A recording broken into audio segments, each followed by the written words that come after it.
하나님 말씀 다니엘 2장 17절에서 21절까지를 합독하시겠습니다.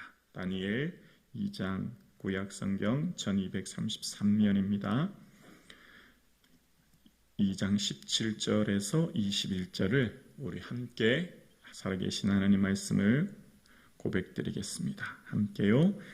이에 다니엘이 자기 집으로 돌아가서 그 친구 하나냐와 미사엘과 아사랴에게 그 일을 알리고 하늘에 계신 하나님이 이 은밀한 일에 대하여 불쌍히 여기사 다니엘과 친구들이 바벨론의 다른 지혜자들과 함께 죽임을 당하지 않게 하시기를 그들로 하여금 구하게 하니라. 이에 이 은밀한 것이 밤의 환상으로 다니엘에게 나타나 보임에 다니엘이 하늘에 계신 하나님을 찬송하니라. 다니엘이 말하여 이르되 영원부터 영원까지 하나님의 이름을 찬송할 것은 지혜와 능력이 그에게 있음이로다. 그는 때와 계절을 바꾸시며 왕들을 패하시고 왕들을 세우시며 지혜자들에게 지혜를 주시고 총명한 자에게 지식을 주시는 도다. 아멘. 오늘 이 새벽 주의 전에 나와 또 각 가정에서 예배드리시는 사랑하는 성도님들에게 영육간의 강건한 은혜가 있기를 주님의 이름으로 축복합니다. 주님께서 주시는 건강함의 은혜, 육신의 건강함뿐만 아니라 영혼의 건강함의 은혜가 있기를 주님의 이름으로 축복합니다. 아멘. 하나님께서는 이 자연과 역사를 친히 직접 경영하십니다. 하나님은 작은 풀꽃 하나부터 온 우주에 이르기까지 친히 직접 경영하시고 주관하시고 섭리하시고 인도하시는 분이 하나님이신 줄로 믿습니다. 우리는 그 하나님을 믿기 때문에 염려하거나 근심하거나 두려움으로 오늘을 살지 않아요. 내일에 대한 두려움과 근심도 없습니다. 전능하신 하나님께서 친히 주관하고 계심을 믿기 때문입니다. 오늘 본문을 압축해서 말씀드리면 이렇습니다. 하나님은 감독, 다니엘은 주인공, 느부갓네살 왕은 엑스트라. 그 하나님의 영화가 시작됩니다. 감독되신 하나님께서 코치하시는 대로 주인공은 누구라고요? 다니엘을 통해 엑스트라된 느부갓네살이 등장하는 거예요. 물론 엄밀히 말하면 주인공은 하나님이시죠. 하나님은 감독도 되시고 주인공도 되시지만 좀 더 이해를 쉽게 하기 위해 그렇습니다. 그러니까 우리가 일반적으로 보면 강대국 바벨론 이 나라의 통치자 느부갓네살이 주인이고 주권자고 통치자고 모든 일을 결정한다라고 보이지만 그렇지 않아요. 느부갓네살은 꿈을 꿨는데 그 꿈 때문에 번민하여 잠을 잘 수 없습니다. 그만큼 연약한 것이 사람이에요. 온 나라를 통치하는 것 같지만 온 주권자요 통치자 같지만 꿈 한 번 꾼 것 때문에 고통스러워 잠을 이룰 수 없는 불면증에 걸릴 수밖에 없는 연약한 사람이 왕이라는 거예요. 그 꿈을 누가 꾸게 하셨을까요? 하나님이 꾸게 하신 거예요. 왜 꾸게 하셨을까요? 우연은 없지요. 느부갓네살이 그 꿈을 꾸고 번민하여 괴로운데 그것마저도 이제 다니엘을 세우기 위한 것임을 알 수 있어요. 이 스토리가 지금 전개되는 스토리가 느부갓네살의 작은 꿈 하나로 번민하게 된 것이 결국 다니엘이 부각되기 시작합니다. 느부갓네살이 꿈을 꾸고 술사와 박사들, 그 나라에 있는 모든 지혜와 지략 있는, 우리로 말하면 무슨 석박사들 다 불러서 내 꿈을 좀 해석해봐라, 그렇게 얘기하죠. 그러니까 왕이시여 꿈을 말씀해 주시면 우리가 해석하겠습니다, 그렇게 얘기합니다.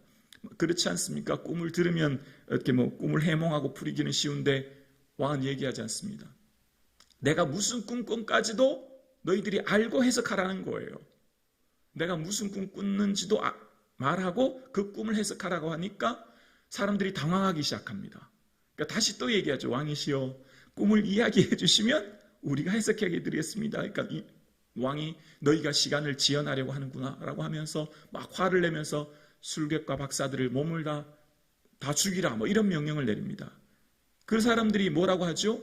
왕이 꾼 꿈은 우리와 함께하지 않은 신들 외에는 그 꿈을 해석할 사람이 없다, 그렇게 얘기합니다. 그거는 우리가 도저히 왕이 무슨 꿈 꿨는지 그 꿈을 해석할 수 있는 것은 사람이 아니라 신들밖에 그렇게 할 수 없다라고 이야기합니다. 지금 자꾸 누가 부각되는 거예요? 누가 부각되기 위해 이런 얘기를 하는 거예요? 뒤에 나올 다니엘이 자꾸 부각되기 위해서. 그럼 신들과 같은 사람이 결국 누구라는 거예요? 그만큼 다니엘에게 지혜가 있다는 거죠. 그래서 모든 술객과 박사를 죽이라 말할 때 다니엘이 이제 왕에게 찾아가서 이야기하고 시간을 달라고 이야기합니다. 그리고 이제 다니엘은 세 친구와 함께 이 사실을 얘기하고 기도해요. 그리고 기도하고 난 후에 비로소 19절에 이런 말씀이 기록되어 있죠. 19절에 보면 이에 이 은밀한 것이 밤에 환상으로 다니엘에게 나타나 보이니 매 다니엘이 하늘에 계신 하나님을 찬송하니라. 하나님 어떻게 해주셨죠? 다 알게 해주신 거예요.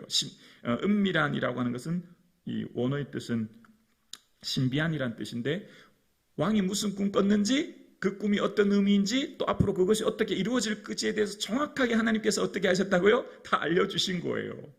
그리고 다니엘이 무슨 말을 하는지를 볼까요? 20절과 21절 볼까요?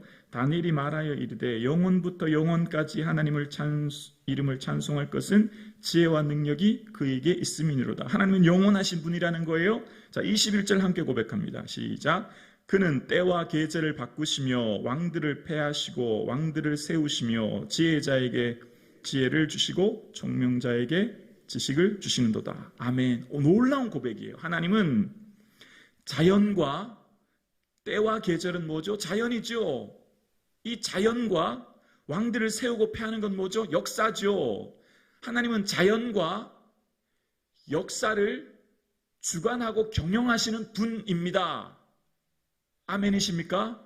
이게 다니엘의 고백이에요. 지금 눈에 보이기에는 강대국 바벨론이 애굽을 무찌르고 한 나라로 우뚝 서서 느부갓네살이 모든 것을 주관하고 통치하고 경영하는 것 같지만 아니라는 거죠.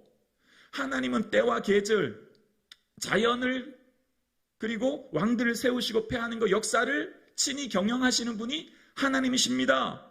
그 하나님이 지혜와 총명을 주신다라고 고백합니다. 여러분, 우리의 인생뿐만 아니라 이 자연뿐만 아니라 이 우주 전체의 모든 삶을, 모든 것들을 주관하시는 분, 경영하시는 분은 우리 살아계신 하나님이신 줄로 믿습니다. 이 고백이 너무너무 중요해요. 이 고백이 있을 때 우리가 하나님 앞에 기도하게 되어지고 우리가 하나님께 예배하게 되어지고 우리의 미래를 하나님이 주시는 믿음으로 소망으로 바라보게 되는 줄로 믿습니다. 그래서 지금 하나님께서 하시는 일을 다니엘은 바라보는 거예요. 지금 느부갓네살을 통하여서 이스라엘을 심판케 하시고 고레스 왕을 통하여서 이스라엘 백성들을 고향으로 보내어서 성전을 짓게 하신 분도 다 하나님이신 거죠. 하나님이 다 역사를 주관하게 하시는 것입니다. 그래서 다니엘이 왕 앞에 나갑니다. 그리고 왕 앞에 나가서 28절과 29절에 이런 말을 합니다. 오직 은밀한 것을 나타내실 일은 하늘에 계신 누구라고요? 하나님이시라. 그가 느부갓네살 왕에게 후일에 될 일을 알게 하셨나이다. 왕의 꿈 곧 왕이 침상에서 머릿속에서 받은 환상은 이러하니라. 29절이요. 왕이 침상에서 장래일을 생각하실 때 은밀한 것을 나타내시는 이는 이가 장래일을 왕에게 알게 하셨사오며 30절 볼까요? 내게 이 은밀한 것을 나타내심은 내 지혜가 모든 사람보다 낫기 때문이 아니라 오직 그 해석을 왕에게 알려서 왕이 마음으로 생각하던 것을 왕에게 알려주려 하심이니라. 아멘. 자, 이제 무슨 말이죠? 지금 다니엘이 굉장히 위험한 얘기를 해요. 왜 위험한냐면 바벨론의 신이라고 하는 것은 마르둑이라고 하는 신이 딱 있어요. 그리고 마르둑의 신에게 제사하고 경배합니다. 분명히 지금 느부갓네살은 마르둑이라고 하는 신을 경배하고 또한 이때 당시 왕은 신을 자처합니다. 근데 지금 꿈을 꾸게 하셨고 꿈을 꾸게 하신 분이 누구라고요? 하나님이시라는 거예요. 하나님. 저 멸망한 나라의 작은 나라의 한 나라의 하나님을 다니엘은 고백합니다. 그리고 그 꿈을 깨닫게 하신 분은 내가 아니요 하나님이시다 그렇게 얘기합니다. 지난번에 다니엘이 뜻을 정한 것도 목숨 걸고 그렇게 한 것 아니겠습니까? 다시금 또 얘기합니다. 다니엘은 분명하게 얘기합니다. 숨길 수도 있어요. 조용히 내가 이 하나님이란 말을 빼고 그냥 나를 얘기해도 되지 않습니까? 그러면 뭐 위험해질 일도 없고 오히려 내가 더 높아질 것 같은데 그렇게 하지 않습니다. 꿈을 꾸게 하시는 분이 누구셨죠? 하나님이 꾸게 하셨습니다. 그리고 역사와 주관하시는 분이 누구시죠? 하나님이십니다. 모든 것을 이루시는 분은 누구시죠? 하나님이신 거예요. 그래서 결코 하나님인 것을 숨길 수 없는 것입니다. 그리고 당당하게 하나님을 고백하게 되는 거죠. 그리고 그것을 꾸게 하시는 분은 하나님이 꾸게 하셨고 하나님이 이제 친히 이 세계를 경영하실 것을 당신을 통해 보여주셨다 그 얘기하는 것입니다. 사랑하는 성도님, 하나님이 이 역사와 우주를 주관하시기에 강하고 담대함으로 이 하루를 살아갈 수 있기를 주의 이름으로 축원합니다. 조심스럽게 이 부분을 잠깐 말씀드릴게요. 오해하시면 안 돼요. 자, 조심스럽게 잘 들어보세요. 복음은 애국주의를 넘어갑니다. 복음은 우리 민족만 사랑해 주세요라고 하는 애국주의를 넘어서는 전 세계를 사랑하게 하는 것이 복음이에요. 그러니까 복음이라고 하는 것은 하나님께서 요나를 통해 원수되는 니느웨에게도 복음 전하라고 하셨듯이 복음은 하나님이 주시는 이 전 세계 민족을 품게 하는 게 복음이에요. 우리가 흔히 이런 생각하잖아요. 과거에 공산화되었을 때 우리가 기독교가 어려움을 당했습니다. 그래서 우리 민족이 살아야 민족이 공산화되고 어려움되면 기독교가 말살되고 없어지니 우리 민족을 위해 기도해야 됩니다. 맞습니다. 민족을 위해 기도해야 됩니다. 자, 그런데 잘 들어보세요. 우리 복음은 애국주의에 갇히지 않아요. 애국주의만을 위해 하지 않아요. 내 가정, 내 교회, 내 민족만이 아니에요. 하나님은 북한도 사랑하세요.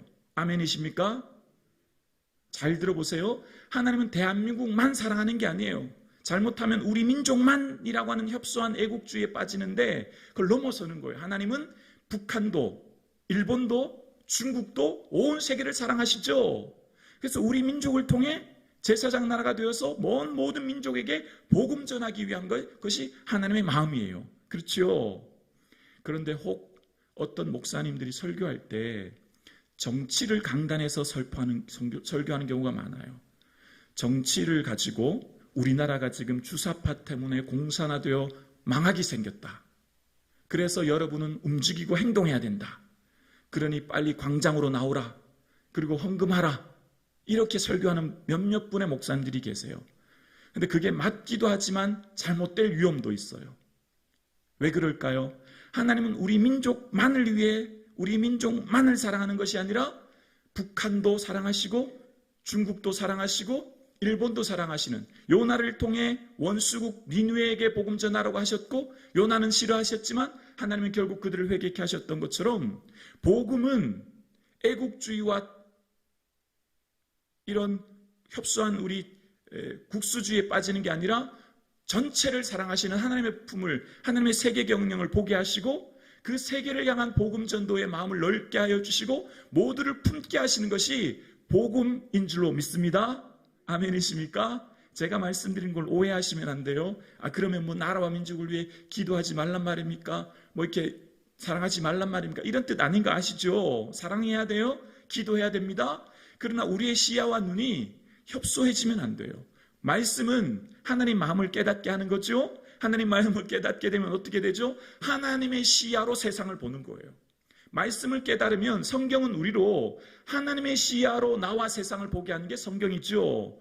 하나님의 세계 경영을 보는 거예요. 하나님은 느부갓네살 왕을 통해 이스라엘을 심판하게 하시고 고레스 왕을 통해 이스라엘 백성들을 보내 성전을 짓게 하시는 왕들을 주관하고 경영하시는 분이 하나님이시고 하나님은 이스라엘뿐만 아니라 다른 주변 나라도 심판하시고 다른 모든 나라도 친히 경영하시는 분이 하나님이셨던 것처럼 우리에게 주신 이 복음은 우리 민족만이 아니라 온 세계를 품고 온 세계를 복음하는, 우리를 통해 하나님의 거룩한 제사장 나라로 부르셨고, 우리를 통해 이 복음이 북한도 사랑하게 하시고 중국도 사랑하게 하시고 일본도 사랑하게 하시고 품게 하시는 복음인 줄로 믿습니다.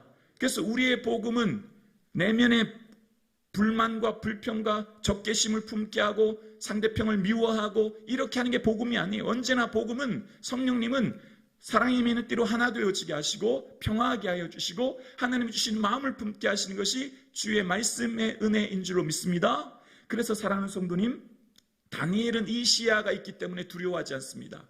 때와 계절을 바꾸시고 왕들을 세우시고 패하시는, 자연과 역사를 경영하시는 분이 하나님이신 것을 알기 때문에 다니엘의 삶 가운데는 두려워하지 않습니다. 그리고 다니엘이요, 모든 술사와 박사들을 죽인다고 할 때 친히 다니엘이 왕에게 찾아가서 그 꿈 시간을 달라고 해석해 드리겠다고 시간을 달라고 이야기합니다.